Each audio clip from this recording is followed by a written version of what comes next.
बहुत सारे कपल्स जब सेक्स में होते हैं तो उनके दिमाग में दो प्रश्न होते हैं। पहला, जैसे पुरुष डिस्चार्ज होते हैं, मेल डिस्चार्ज होते हैं, वैसे ही क्या फीमेल भी डिस्चार्ज होती है। और दूसरा, एक फीमेल को भी वैसे ही सीक्रेशंस निकलते हैं जैसे पुरुष को निकलते हैं, जैसे हमारा वीर्य निकलता है वैसे ही क्या एक स्त्री भी इजैकुलेट होती है। कई पुरुष आके ये भी बोलते हैं कि जो मेरा पहले वाला पार्टनर था, जो प्रीवियस पार्टनर था, उसको बहुत सारा सेक्स में लिक्विड निकलता था, लेकिन जो मेरा प्रेजेंट पार्टनर है उसका स्खलित नहीं होता है। क्या वो मेरे से सेटिस्फाइड है या नहीं है। कई लोग पॉर्न देख के ये भी पूछते हैं, मैंने पॉर्न के अंदर ऑर्गाज्म के दौरान एक फीमेल को जब स्खलित करते हुए देखा तो उसके अंदर एक बहुत सारा लिक्विड निकलता है, पिचकारी सी छूटती है, और ये जो पिचकारी है वो एक पुरुष की पिचकारी से ज्यादा स्ट्रांग होती है।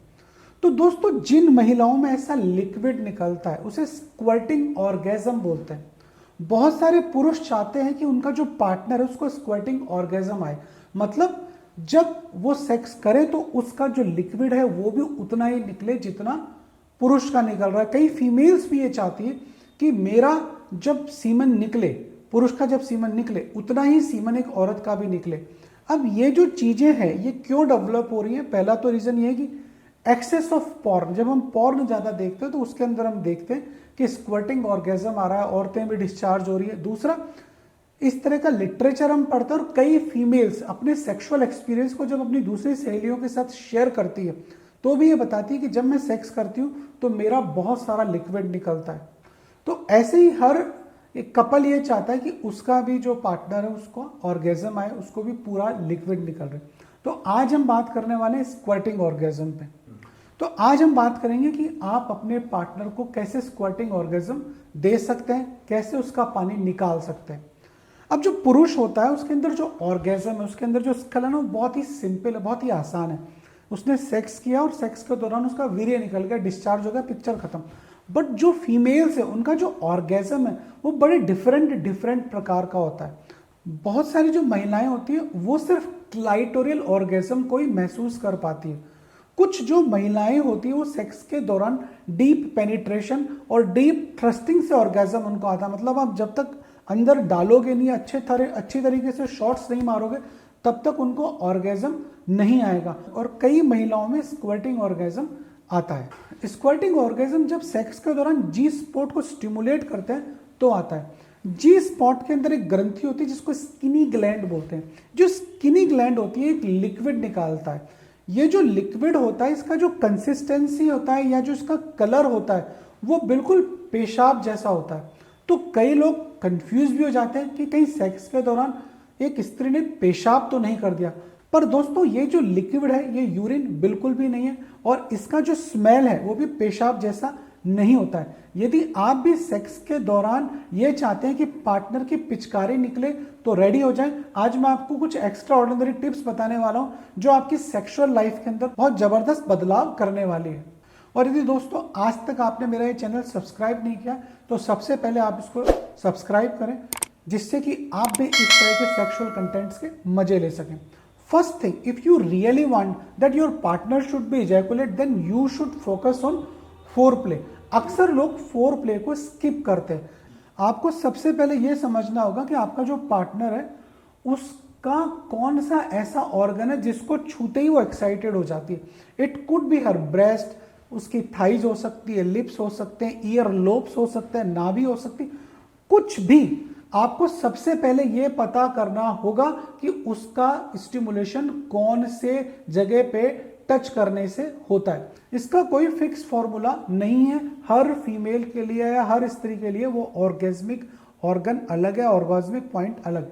अक्सर जो पुरुष है उसको लंबा पेनिस चाहिए, लेकिन जो मोस्ट ऑफ फीमेल है वो सिर्फ क्लाइटोरियल स्टिमुलेशन से ही उनको ऑर्गेज्म आता है। तो सबसे पहले फोर प्ले के दौरान अपने उनके क्लाइटोरिस को सहलाएं, उस क्लाइटोरिस को ओरल करें, अपने जीभ से उस क्लाइटोरिस को सक करें। ध्यान रहे आपके दांतों से उसका जो क्लाइटोरिस है उस पर कोई चोट नहीं आ जाए। अब क्लाइटोरिस क्या है? यदि आप वेजाइना को गौर से देखेंगे तो जो क्लाइटोरिस है वो वेजाइना के ऊपर आधे मटर जैसा एक स्ट्रक्चर है।